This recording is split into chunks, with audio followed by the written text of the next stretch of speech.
Good morning. Well, I've been out and made a video in the patio, but it was so shaky I didn't have anything a tripod, so I decided I had to come back in and make my video this morning. I want to talk about the way women are treating each other nowadays. Now, I attribute the law that proclaims legalized abortion as a right for women, as being a lot to blame for the way we're getting along. Of course, the men are drawn into it too, because they have a partnership with the woman in producing the child that needs to be aborted, according to whoever believes. Now, I've been a pro-life activist for 40 years. Why?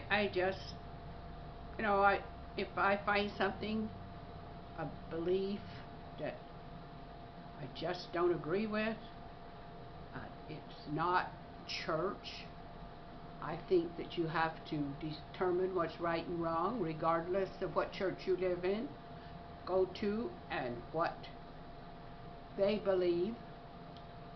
And of course, most of the churches are against legalized abortion because they're against death, and they have centuries of dealing with people's difficulty in handling the sex drive. And so I think that I got my founding in regard to this matter in the church, Mormon church, which has one of the lowest abortion rates in the nation.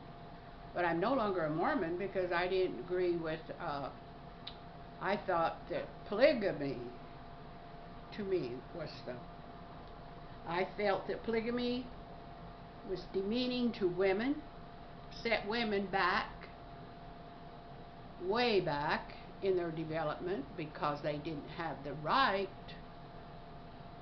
to have nearly as many, only one husband, while the husband could have 7 wives. That was just where were all these women to come from, and what did they feel about this? So I just said, well, there's some things the Mormons do. The word of wisdom is another great Mormon principle that's done a lot to cut alcoholism among church members, because it's against church belief to drink, smoke, or drink coffee. But alcohol and tobacco, boy, that's a big one. Those are very big addictions. When I came to Arizona, which wasn't all Utah, I was shocked at how many bars there were and how many people were just going to town, getting drunk. And so it all depends a lot on, your thinking, how you think through an issue.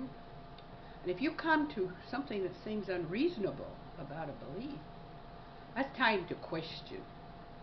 Because we certainly don't need a law that's causing so much controversy and so much upset as legalized abortion has. And the ones who are for it as a right should stop and think, how are we going to have peace in this country? Thank goodness the opposing parties is not likely to change their minds. So, in order for the right to prevail, it looks like legalized abortion needs to be overturned. And so we have a lot of women who are educated, liberals, who are fighting for the right to an abortion. And I think educated, well, how come they're not thinking about all the pros and cons of what they're supporting? Why? You know, I believe that liberals mainly supported it because it was too hard to protest it. Each one would have had to have a sacrifice, might even lost their job. Well, that makes resisting a law a much greater problem than you think. I mean, you can't just say, I don't agree with it. And if you're involved in like journalism, or you're in any of the public like broadcasting, news, TV, cable, anything, a big sacrifice. I'm a playwright, and I found a theater community that was nearly all liberal and pro-choice. So I had to make a sacrifice and say, no, I'm a pro-life playwright. Well, that didn't go over very well in a community that was liberal. So I had to make a sacrifice. My plays weren't going to be acclaimed. Why? Because there was this troubling, and I attached my pro-life status to my writing. Why? So that they could not get around it. I knew all pro-life activists, writers, were going to have to sacrifice. There's no way around it. They're going to protest. It's going to be unpopular. Your book is not going to be published. Your liberal newspaper is not going to do a story on you. Why? They would be espousing pro-life if they did a story on you. This is what makes this issue so troubling, because it's attached to journalism, to our press, which is liberal. So, if you're pro-life, you're directly opposed. And you're going to be seen as what? The enemy?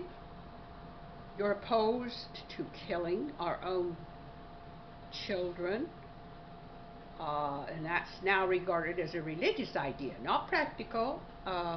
And there's all kinds of arguments. Well, why bring that child into a very bad... Well, of course, we're going to be bringing those children into a rough world if we don't think we can afford the child. You know, I've had arguments, well, it's better to kill them. Is that the way you'd feel about your own children? We're going for a rough patch, so just better kill you before you have to suffer. That kind of reasoning is not, to me, good reasoning. You don't kill your children in advance because they're going to suffer.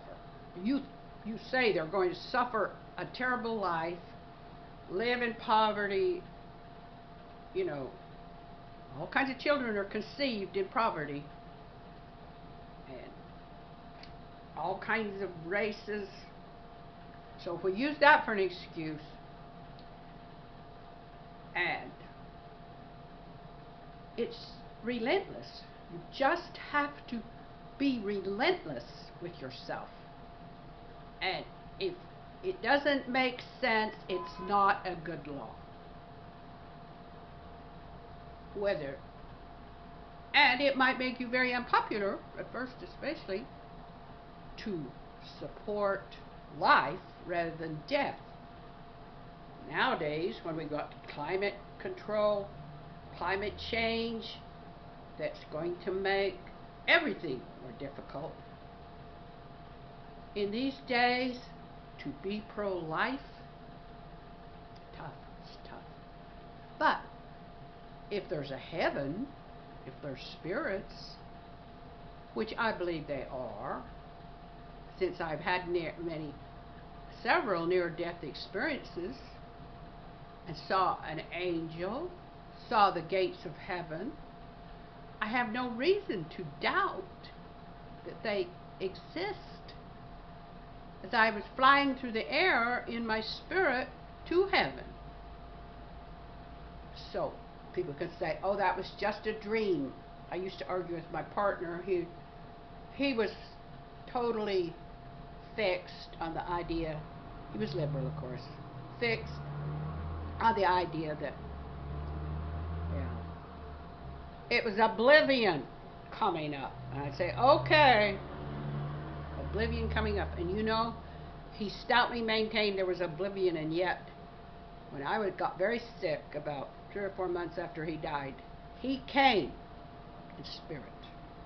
And I know that he came to tell me, you were right. I took life. I didn't take oblivion. And he was sober, which he refused to get sober, all the while he was, the 10 years I was with him, I think he was sober 13 days. When I finally got him going to rehab, 3 days after he came out, started drinking.